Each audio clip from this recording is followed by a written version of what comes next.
जनाब मुत्तहिदा अरब अमारात जो है वो चुन चुन के अहले तशीओ को जो कि पाकिस्तानी पासपोर्ट रखते हैं या पाकिस्तानी हैं वो मुत्तहिदा अरब अमारात से निकाल रहा है। और जो मेरी पर्सनल इन्वेस्टिगेशन है उसके मुताबिक कम से कम 3,000 अफराद ने उसको कंफर्म किया और कुछ डिटेल्स मेरे साथ शेयर की कि जिनको वहाँ से डिपोर्ट किया गया, इवन के स्टैंपिंग भी नहीं की गई और उनके साथ जो रवैया रखा गया, तशद्दुद किया गया सिर्फ इसलिए कि आप ईरान के साथ हैं या इसराइल के साथ हैं। सिर्फ यूएई का जो रोल है सर, उसको आप किस तरह से देखते हैं कि एक तरफ तो वो इसराइल और इंडिया के साथ खड़ा है, दूसरी तरफ पाकिस्तान से नामों का मसला आ रहा है, किसी के नाम में अगर अली है, अब्बास है, हुसैन है, इसी तरीके से, तो उनके वीज़े भी नहीं लग रहे। पाकिस्तानियों को वहाँ से डिपोर्ट किया जा रहा है, जिनके वीज़े लगे हुए थे उनके वीज़े कैंसिल किए जा रहे हैं। पिछले कुछ सालों से this has been a gradual movement. I mean एक ज़माना था 90s में Pakistan used to dominate in UAE. अब हमने देखा है कि जी ये आहिस्ता आहिस्ता इंडियंस की डोमिनेशन वहाँ काफ़ी बढ़ गई है। क्या देखते हैं, ये इस तरह की इतलात आपके पास भी आई हैं और ये यूएई इस तरह क्यों बिहेव कर रहा है? क्या समझते हैं इस ये जो टाइमिंग है ये कितनी इंपॉर्टेंट है और आपको इसके पीछे क्या मामला लगता है? इसके पीछे आपको क्या लग रहा है मामला? हमारी सऊदी अरब के साथ क्लोजनेस है या क्या वजह है इसकी?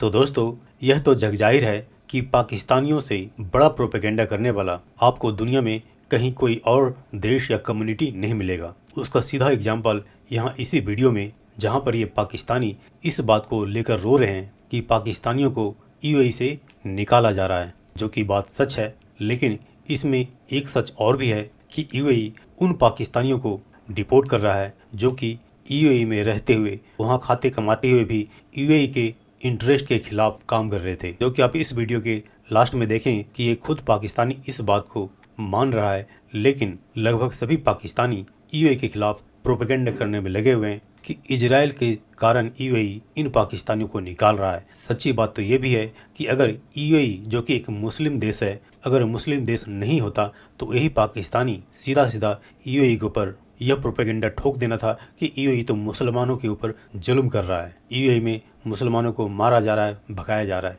तो ऐसे में पाकिस्तानियों ने यूएई के खिलाफ अपने प्रोपेगेंडे को एक नया मोड़ दिया और उसमें इजराइल को घुसा दिया कि भाई इजराइल के कहने से यूएई पाकिस्तानियों को निकाल रहा है। तो दोस्तों, आइए देखते हैं आज की इस लेटेस्ट वीडियो को।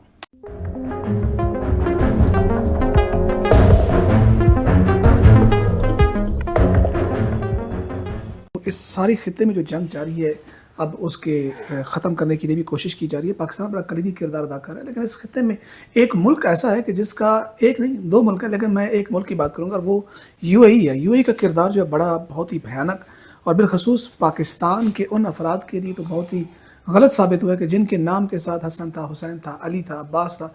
और जो मेरी पर्सनल इन्वेस्टिगेशन है उसके मुताबिक कम व बेश भी तो सिर्फ एक फ़र्द से मुझे पता चला, जिससे मैंने डॉक्यूमेंट्स लिए और वो जेल में रहा। कम से कम 3,000 अफराद ने उसको कंफर्म किया और कुछ डिटेल्स मेरे साथ शेयर की कि जिनको वहाँ से डिपोर्ट किया गया, इवन के स्टैंपिंग भी नहीं की गई और उनके साथ जो रवैया रखा गया, तशद्दुद किया गया सिर्फ इसलिए कि आप ईरान के साथ हैं या इसराइल के साथ हैं, आप खामनई के साथ हैं या फलां के साथ हैं, इस तरह की क्वेश्चन आंसरिंग।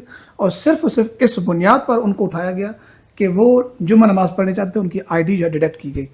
ये मामला कितना बड़ा खौफनाक है और कुछ लोगों की इन्फॉर्मेशन आपके साथ शेयर करता हूँ। एक मेरा कज़न है, मैं नाम नहीं लूँगा क्योंकि अभी उनके बहुत सारे बिजनेस वहाँ पर हैं और अफराद हैं, उनसे मेरी बात हुई। वो कह रहे हैं कि सिर्फ एक बंदे की 45 शॉप्स हैं, 45 वहाँ पर बिजनेसेस हैं।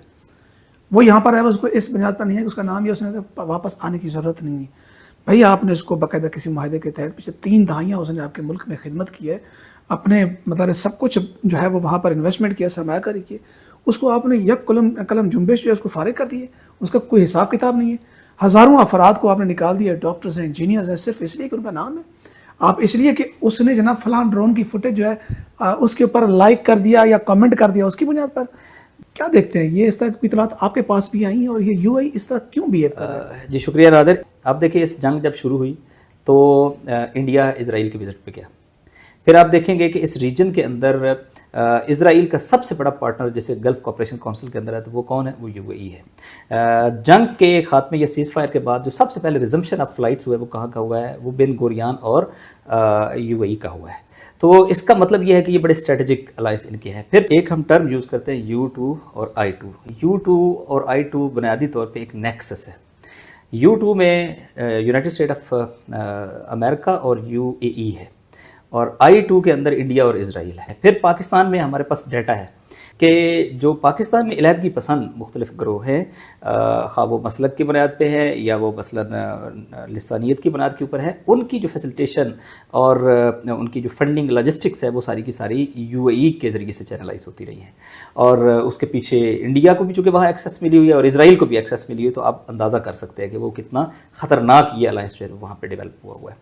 اب مسئلہ یہ ہے اور کہ کہتے ہیں کہ میرا مقصد یہ بھی ہے کہ گوادر آپریٹ نہ ہو سکے، گوادر اس طرح جی اس میں چین کو بھی اس کو نقصان پہنچے. بالکل بالکل یہ بات بھی میں ریسرچ پرسپیکٹو میں اگر آپ کے سامنے بیان کروں تو جو بلوچ علیحدگی پسند مثلا براہم داغ وہ کہاں آپریشن کرتا ہے، وہ ایک گوادر اور اس کے ایریا کے اندر، وہ کہاں اسٹیشن ہے، وہ ادھر اسٹیشن ہے. ٹھیک ہے. اور ڈیپ سی پورٹ اس ایک ریجن کے اندر سوائے گوادر کے کوئی اور امپورٹنٹ ہے نہیں.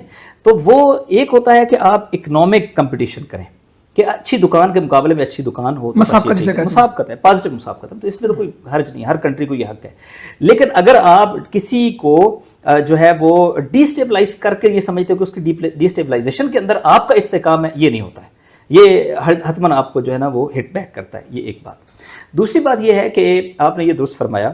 البتہ میں بعض پاکستان کے اپنے آپ کو تو وہ صحافی کہلواتے ہیں، لیکن میں یعنی شرمندہ ہوں کہ وہ پاکستانی ہیں لیکن ان کا اتنا گھٹیا ورژن ہے کہ وہ ہر چیز کو ایک فرقہ وارانہ اینگل سے دیکھتے ہیں. اب آپ یہ کہتے ہیں کہ جی یہ لوگ جو ہے پاکستانی کسی تھرڈ کنٹری کے لیے جو ہے نا وہ استعمال ہو رہے ہیں. یہ نہیں، یہ کہنا دراصل یوں لگتا ہے کہ کوئی تھرڈ کنٹری کو پروٹیکٹ کر رہا ہے. وہ تھرڈ کنٹری نہیں جس کے لیے آپ کہہ رہے ہیں کہ یہ کسی تھرڈ کنٹری کے لیے کام کر رہا تھا اس لیے UAE نے نکالے ہیں، یا اس میں UAE تھرڈ کنٹری ہے کہ آپ اس کو پروٹیکٹ کر رہے ہیں اور اس کی رانگ ڈوئنگ کو جسٹیفائی کرنے کی کوشش کر رہے ہیں اپنے پاکستانیوں کے خلاف، یا اس میں اسرائیل ہے تھرڈ کنٹری جس کو پروٹیکٹ کر رہے ہیں آپ، چونکہ اسرائیل اور UAE کا نیکسس موجود ہے، اس کو آپ انڈر کوسچن نہیں لا رہے ہیں. اب میں جو اس میں آپ کو ڈیٹا دے رہا ہوں، ڈیٹا یہ ہے 28 اضلاع اس جنگ سے بہت پہلے سے پاکستان کے بینڈ ہیں. وہ 28 شیعہ اضلاع ہیں نہیں، وہ 28 کے 28 اضلاع میں سب اس کے زد میں آ رہے ہیں. ٹھیک ہے. دنیا میں یہ کبھی دیکھا ہے؟ پاکستانیوں کو بیان کرنا تو سمجھ میں آتا ہے. شاہ صاحب یہاں پر ایک سوال ہے. جی جی. وائی ناٹ سعودی عرب؟ قطر میں کیوں نہیں ہے؟ کویت میں کیوں نہیں ہے؟ باقی عمان میں کیوں نہیں ہے؟ وہاں پر بھی تو کیونکہ وہاں اسرائیل نہیں ہے نا. یس، یہ اسرائیل ہے، اصل اسرائیل ہے، یہ اسرائیل کو پروٹیکٹ کیا جا رہا ہے. یہی تو بات ہے. کچھ احباب نے رابطہ کیا اور بتایا کہ متحدہ عرب امارات چن چن کے اہل تشیع کو جو کہ پاکستانی پاسپورٹ رکھتے ہیں یا پاکستانی ہیں وہ متحدہ عرب امارات سے نکال رہا ہے. اچھا، اب ہوا کیا ہے؟ اب متحدہ عرب امارات کی حکومت کا بھی نقطہ نظر سن لیتے ہیں. ہوا کیا ہے اس کو بھی ابھی لے کے آتے. ہوا یہ ہے کہ جنگ کے دوران کچھ لوگ ایکسائٹڈ ہو گئے. آپ جہاں پہ رہ رہے ہیں، جہاں سے آپ رزق کما رہے ہیں اور وہ رزق کما کے آپ گھروں کو واپس بھیجتے ہیں اور لاکھوں کروڑوں روپے میں آپ کی کمائی ہے، آپ اس سرزمین کے بارے میں گفتگو کرتے ہوئے ذرا زبان کو کنٹرول میں رکھیں.